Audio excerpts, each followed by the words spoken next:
वालेकुम। मेरा नाम इकरा है ते 2 साल तो 2.5 साल हो गए मेरा हमद मैनू छड़ के टुर गया।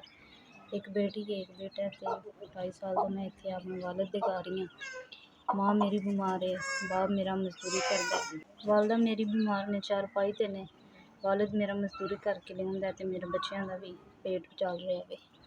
2.5 साल हो गए पेके बूए ते 2 बच्चे लैके बैठी हां। अल्लाह दे आसरे ते बैठी हां। बड़ा मुश्किल वक्त गुजरदा पिया, अपना गुजार नहीं आंदी।